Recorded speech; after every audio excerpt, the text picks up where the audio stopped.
Hi everyone. Thanks for taking your time out from your busy schedule. We at AIF PMS Experts India run a brand new show which is called as Ask the Expert Show. We, as AIF PMS Experts India, give insights into diverse asset classes, forecasting knowledge exchange among our investor communities. So my name is Devanshu Milish and I am the Vice President for AIF and PMS Experts India. With me, I have a speaker, Mr. Priyank Chandra, who is the Vice President and Portfolio Management Manager of Public Markets from BugleRock. Let me take a moment to introduce Mr. Priyank Chandra. So Priyank Chandra is MBA in Finance from IMS Indore. Priyank comes with 18 years of experience in financial market, out of which he has spent 14 years in equity research. He has a consistent track record of recommending outperforming stocks in the sector under coverage. Priyank's responsibility include identifying investment opportunities and acting as a portfolio management for thematic opportunity portfolio and INCA portfolio. He has worked with Daulat Capital, Mata Securities, HDFC Bank, and Credit Agricole. So, welcome, Priyank ji, on our brand new show, Ask the Expert Show. How are you? Thank you, Devanshu. Thank you so much. Thank you, all the people of the investor community who has taken out their time and are listening to us. So as Devanshu, I just told you that I'm on behalf of BugleRock Capital. I once again welcome you. And here we are to discuss a quant-based strategy, which is called INCA, and why the quant strategies are finding more and more space in the equity investors portfolio and how those things are shaping up in the country. So first of all, let me start addressing this, that why an equity investor portfolio should look upon a quant strategy, first of all. So if you see, a quant strategy gives you a very necessary, you can say, diversification from active and passive. So if we see in Indian context, the total AUM in the investor, you can say in the country, majority of them is into the active management strategies or into the index or ETF based products. So in case of quant based strategies, we are not even 1% of the AUM right now. Now, this gives a significant opportunity because this is an evolving class in the country. And we believe that this would have considerable proportion in the any equity investors portfolio in the coming years. Now, I would like to draw an example from the US markets, which is considered one of the most developed markets globally. So out of the total AUM there, only 15% is into active managed strategies. 50% is into passive, which is index and ETF-based products. The remaining 35% takes a part of the quant thing. Now, the moment we think about a quant, the first thing that comes to the mind is that, is it only an algorithm? Is it only a mathematical model or something like that? See, I would like to take a little bit one step back and say how this mathematical model gets created and what is it can do. So let us take an example of this Inca portfolio only. So it will also give us an idea what this product is all about, and it will also make us a little bit more understanding about what is a formula, like how do you generate a formula, how you fix a formula, and let me take you deeper into this. So as the name suggests, is a quant base. So there are certain factors. So as a house BugleRock, we are totally based out of all the strategies that we offer is based on fundamentals, the financial fundamentals that we believe. And so in case of a quant product, there are certain factors in which, my opinion, which are very critical for the stock price performance. So this is a proprietary model that we run, and there are certain factors I can give you certain examples like return on capital employed, valuations, and debt to equity ratio. And there are multiple factors are there. So as a portfolio manager, we decide on few factors. We give certain weightages to them in an you can say in a formula, and then we freeze it down. So after that, once this model is being frozen, then my bias as a portfolio manager, or you can call it a human bias, doesn't come into any active role, into any role in this quant-based strategy. So what we have done here is that we have taken a proprietary model in which there are factors in the 7 to 10 factors are there with certain weightages. Now, this universe, for example, if I have to take this product only, this is our universe is BSE 500 companies here. Now, among these BSE 500 companies, there is a reason for taking them because the lowest market cap also is in excess of 3,500 crores. It gives a certain, avoid a liquidity risk for us. Apart from that, with BSE 500, we can be reasonably sure that there is a certain level of, you can say, the auditors which are being going to like audit the numbers and everything. So there is a certain set of, or you can say, say the corporate governance, there is a certain level which are being adhered to in case of BSE 500 companies. Now, as I mentioned to you that our universe is BSE 500 companies. On this data, annual data that we take every year, we run this model or on based on these factors every year. So based on the output, for example, like return on capital employed, let me take. So we do a ranking of this product. So all the 500 companies are based on one particular factor from ranking 1 to 500. Now this is one part of the construction of the model portfolio. The remaining all other factors, which are 8 to 10 factors, with weightage is assigned to them, are run on the same method. So out of that, we get a ranking of all the BSE 500 companies, which are taken into, like you can say, factor consideration based on the weightages and these factors. So out of that, we select top 25 companies in the portfolio. Now, Inca is a you can say 25 stock portfolio, and at the time of inception, it's an equal weighted portfolio. Post the inception, then the prices take precedence, and then the weights can change of this portfolio. So now, what I'm trying to explain is that in case of a quant, my intervention, or you can say my work, was only to create the model here, or those factors here with a certain weightages. After that, my, you can say, intervention stops there. After that, it is only those data which works every year. These numbers can change every year. Now, in case we have gone just one step ahead, that when we were creating these formulas or those methods, we took into, like, can be an aberration in a particular year. For example, a company can have a very good like ROC there, or a very low ROC there. But that does define the overall 5-year picture or a longer term picture? I don't think so. So we have taken a 5-year average for any of the data factors that we are inputting it. So it rules out any aberration that can come in a particular year. So this is a pure model here that we run. And when we did you can say this construction was completed, we did a back testing of this data. So if you allow me, Devanshu, can I share my presentation? Yeah, so you can share your presentation. Yeah, thank you. Yeah. So as you can see that we have a famous quote by John Bogle, that the two greatest enemies of the equity fund investor are expenses and emotions. So in the due course of time during this presentation, I will try to explain that what do we mean by this and how we are trying to keep them away. So let me take the first part of this only, that in case of expenses, what do we mean here? See, in case of an active fund strategy, you have a different fee structure in the market, whereas in the case of index and ETF, they are available at a very low price, like in few basis points only. It can be available in a like single basis point also. So quant as a product sits somewhere in between in the case of the expenses. Now, second thing comes is the emotions part. Like I can have a human bias. For example, even in this case of a 25 stock equal weighted portfolio, which we have created, if I would have kept my bias in says, I would have said, okay, top 5 companies would have a weightage of 10% here. But then again, I'm getting into the same thing, an emotional thing. Okay, I like this particular company and the company rank 25 number. I will have a lower liking for that. So we are not doing here because we are keeping that out. Or total, like you can say, portfolio managers buys out of this, you can say, method or working here. So we have kept an equal weighted portfolio. So all the companies get an equal chance to perform there. That is a part. So coming on to the like why we should invest. Apart from that, if you have to see, is a diversification also for any equity investor portfolio. If you see, you have all the choices of index and ETF products. You have all the choices of active fund strategies, but this sits somewhere in between. And apart from that, we believe that the overlap of this product with the mainstream PMSs and with the mainstream mutual funds is in single digits only. So it actually offers you a genuine diversification, because a client or an equity, like any equity investor, gets a new set of not new set, actually some companies which may be like you can say not appearing in the mainstream PMS or the mainstream mutual funds. So that is a thing that we try to say, because diversification is necessary and it is complementing their current equity investments. Now, if we have to see as compared to, I'd like to give an example as compared to what happened to the index and ETF product. Though they were launched in the late 90s, but they became popular in the last 10 years only. And there are certain things which come out with them. So in case of quant, though the first quant product was launched in 2008 in the country by a mutual fund, but it could not gain any traction at that point of time.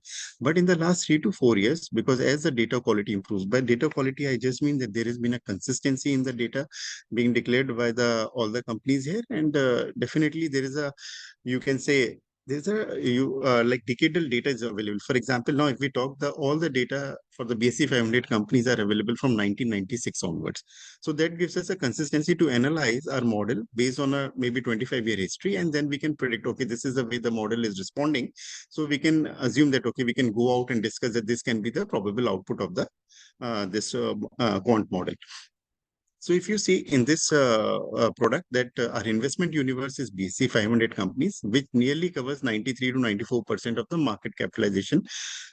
And it is focusing on high quality companies. By this, we say that we try to gauge the companies based on return on capital employed, the free cash flow generation ability, the leverage on all those things. And valuation is definitely a factor here. We try to ensure that there are certain weightages given to all these parameters, and valuation definitely holds a considerable weight there. Now, when we did a back testing here for the last 20 odd years, so when this first back testing was done in 2002, the data was taken from 1998 onwards. So what we find out that the overall this model, you can say, see lot many like economic and market cycles during the last 21 odd years. So we this model actually when we tested covered the period in which dot-com bubble happened. Then there was Lehman crisis, the global financial crisis happened in 2008. And then there was which happened, demonetization in 2016. And then there was a GST implementation. And then there was COVID, which came in 2020. So the point here is that this model, or the way when we did a back testing, had seen multiple economic and market cycles, and still the results were satisfactory. And it gives you a similar level of drawdown as the benchmark. A benchmark here is BSE 500, and this is a multi-cap portfolio. Now, if I have to see, just to show you some of the portfolio features. So as I mentioned to you, it's a 21 years back testing now. And the portfolio was constructed in 2002, and the universe is BSE 500 index. Now, what do we do now once we select the 25 companies? So they will be an equal weighted portfolio at the time of inception, and we'll be deploying that investment over the 5 trading days. The point here is that there can be an aberration to this. Now, I once invested, I will not be tinkering with this portfolio, and I will not be taking any, you can say, sell call at any point of time. For example, if a stock suppose goes 3x in 3 months, so would I be pruning it down? No, there would be no intervention on my part. At the same time, if a stock becomes half, so would I be increasing my buying it more to bring it to the model portfolio level? No, there would be no changes that I'll be doing. Once invested, it is locked for a year, and we will see this portfolio only at the end of the 12 months. However, at the same time, they would be monitored on an ongoing basis, because there can be an ad hoc situation. Suppose a company goes for delisting. Then as a portfolio manager, I do not have a choice but to exit that position. In that case, whatever would be the holding, or like the holding percentage of that particular company, we'll be buying that company ranked number 26 in the same proportion. Now, once a year is completed, so what should we do now? In the next year, this again whole algorithm or the quant model would be run, and we may will have a set of 25 companies. Now, in those 25 companies, there can be some common names also as compared to the year like preceding it. So, for example, suppose there are 15 companies which are common. The 10 companies would be outgoing, and we will try to ensure that now as the gap between the LTCG and the STCG is 7.5%, we will keep in mind that any equity investor portfolio should not have an incidence on the short-term capital gain tax. So, if, for example, suppose we invest this as it is one more thing which I forgot to mention is that this is a close-ended product. So it is open only from 1st of October till the 31st of December. So suppose if somebody invests on the 1st of October and the money gets deployed by 5th of October. So the annual rejig in the following year would be done on October 6th. So that there is no, you can say STCG comes for that particular investor. Now, in case when the portfolio gets rejigged on 6th of October, those 15 names will remain there. The 10 names which are going out would be completely exited. Amongst that 15 names also, the portfolio has to be rebalanced equally at that point of time. So among those 15 names which are higher than the 4% level, then they would be like brought down to 4%, and like among those names which are lower than the 4%, they would be taken up to the 4% level. So on that point of time, on 6th of October, the whole portfolio would be equally adjusted at 4% for all those 25 names which have come up in that particular year. Now, there are top-up options also available. in this period, but it has to be then done within the period of, you can say, October to December. Now, I'll take you across the portfolio snapshot here. So if you see that the proportion as of now stands in the favor of like small cap, which is around 60%, the mid cap is around 22, large cap is 16%, and there is a small portion of 1.5% on the cash side. The portfolio sector weight, if you see, it looks heavy on the material side, followed by information technology, and it is a significant underweight on the financial. Though in the case of financials, at the time of inception, we had a 12% weight last year. But this is a situation because financials in our overall thing, like in the BSE family, it's a significant weightage of nearly 30 odd percent. Now, if you see the portfolio characteristics in isolation also, so this is the actual portfolio which is being run for the last 1 year. The average ROC of this portfolio is around 39% versus the BSE 500 average ROC of 19%. Now, if you see the PER, or first of all, let us see on the debt equity. Debt equity of this is 0.22 versus 0.83. So apart from that, whether it's a quant base or it's an active portfolio, in isolation also, if you see this portfolio, any equity investor is getting a portfolio which is a significant, you can say, high ROC as compared to benchmark. At the same time, the debt equity is significantly low, and the valuation is generally cheaper by in the range of 50 to like 80%. Like, for example, right now, what we are talking right now, the PE of this portfolio, the valuation of this portfolio is 19 times versus 28 times of the benchmark. Now, in case of a drawdown also, which is like some of the equity investors look at it, that what can be the maximum drawdown. So the portfolio drawdown is around 8.4% versus the BSE 500 of 6.7%. Now, another important thing here is to that right now it is looking very small cap heavy. So is it a portfolio which will always be small cap heavy, and there can be some certain apprehension that considering the run up that we have seen in the market across the small caps, that what should we do now? So I would like to point out that during the period of 16, 17 and 18, when there was a frenzy in the small and mid cap, the proportion of large cap was higher than small cap in this portfolio. Reason being because probably the valuation, which is one of the factors here, was not in favor of small cap at that point of time. So what I'm trying to emphasize on this front is that it's a model that we have developed that has been frozen. We have not changed it for the last 20 odd years in the backtesting, and now also we have not changed it, and we are not going to change it in the future also. But then whatever the model throws out to us, then we have to take it. Now, for example, if you see in the proportion of like 2022 and 2023 also, it looks very heavy on the small cap side. But in case of 21, it was a mid cap heavy. So it's an output which is coming out, and we are not, you can say, going to say, okay, it's looking very heavy on small cap, so let us reduce some names. There's nothing like that we are going to do here. In case of sector exposure, this is an interesting thing for us to see that are we, you can say, favoring it, like once again, the same thing which comes that do I, if as an individual, while managing an active strategy, I may like some particular sector at some point of time. For the last maybe 2 or 3 odd years, there has been a significant run up which has happened in case of capital goods and industrial sector. But in case of, like, you can say, as a portfolio manager, would I say, okay, there's been significant run up, should I reduce my like you say exposure there or not? What should I do?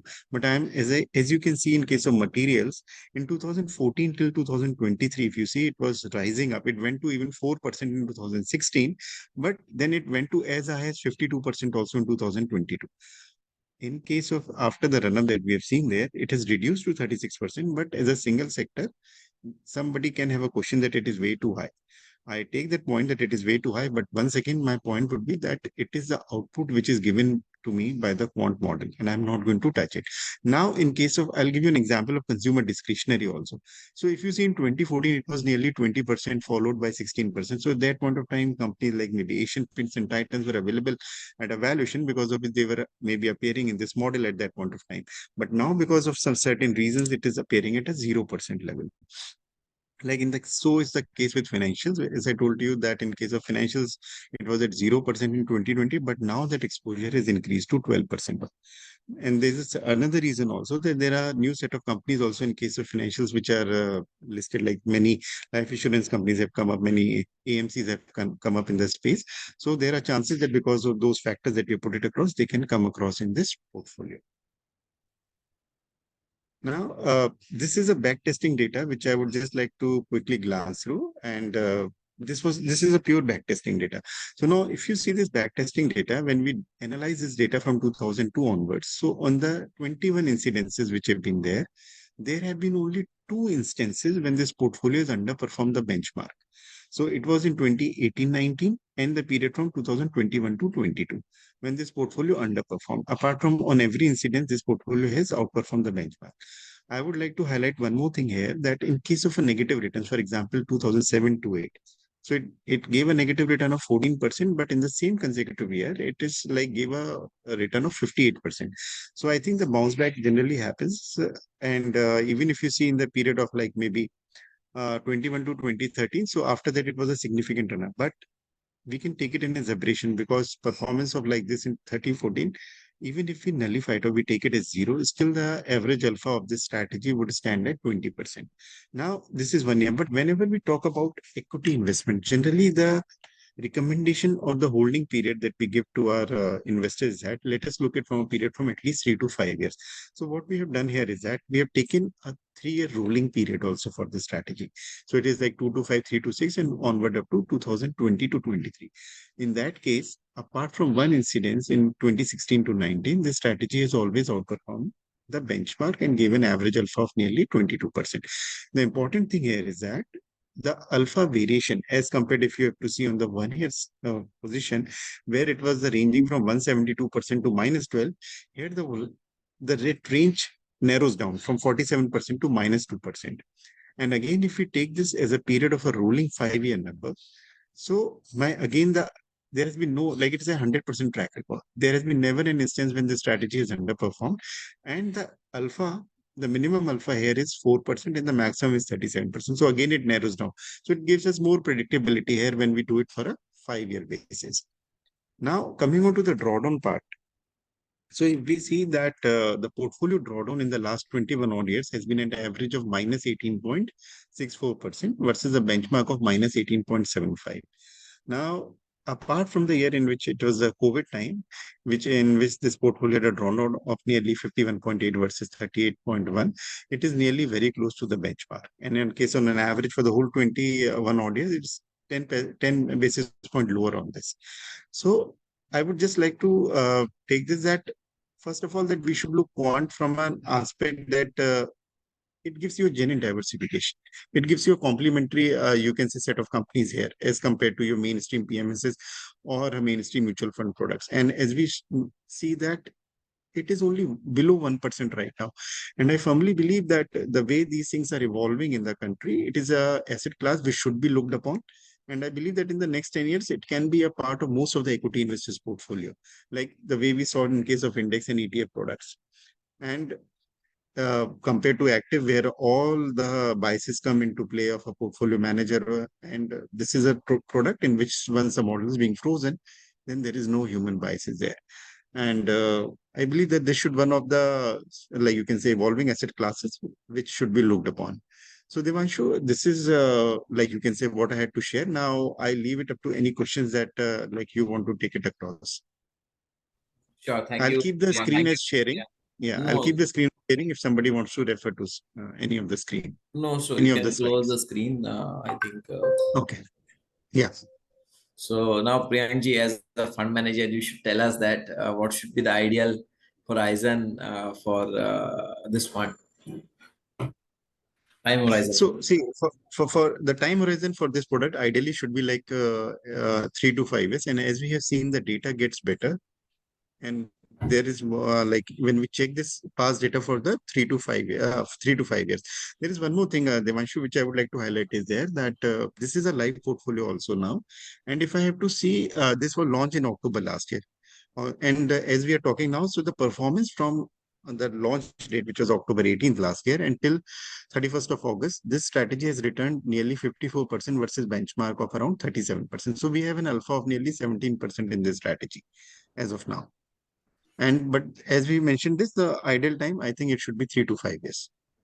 So, what is the allocations of the fund in this PMS? See, like allocation of the funds, you're talking about this particular product only? Yeah. Yeah.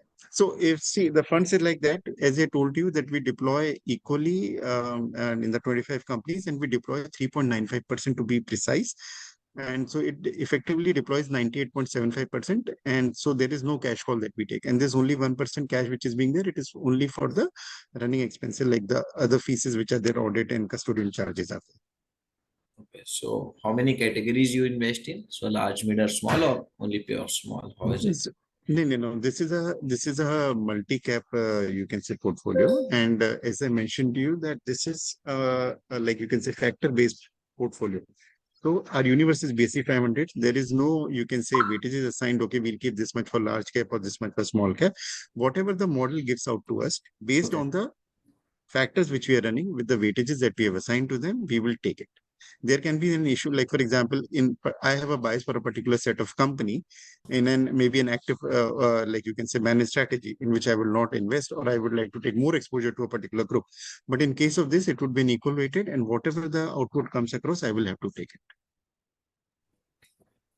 So what do you think about the coming market? So should our investors should deploy their funds in this strategy immediately, or they should hold, or they should partially deploy the funds into this strategy? Devanshu, that's a good question. The point here is that, first of all, we do not have an option of a partial deployment here. As I told you, that whatever, like you can say, the fund is there, we'll be deploying it immediately on the 5 trading days once the money is being received.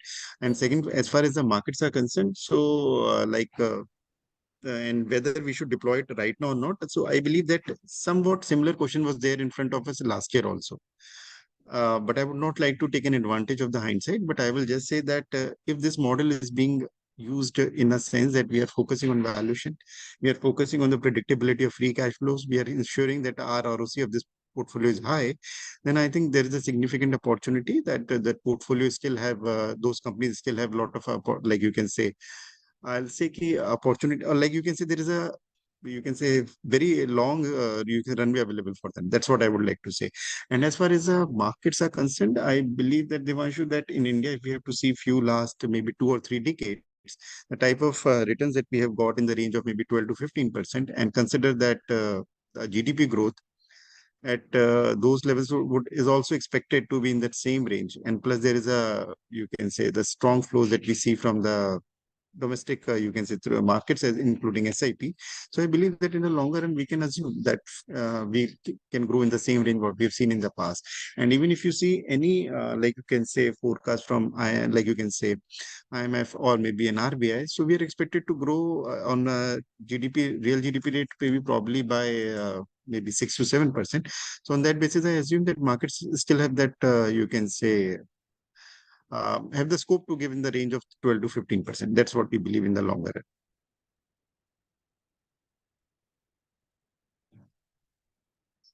run. Devanshu, you're Yeah, on so mute. let's wait for the other investors if they have any questions. So if Sure. not, then we can wrap up this session.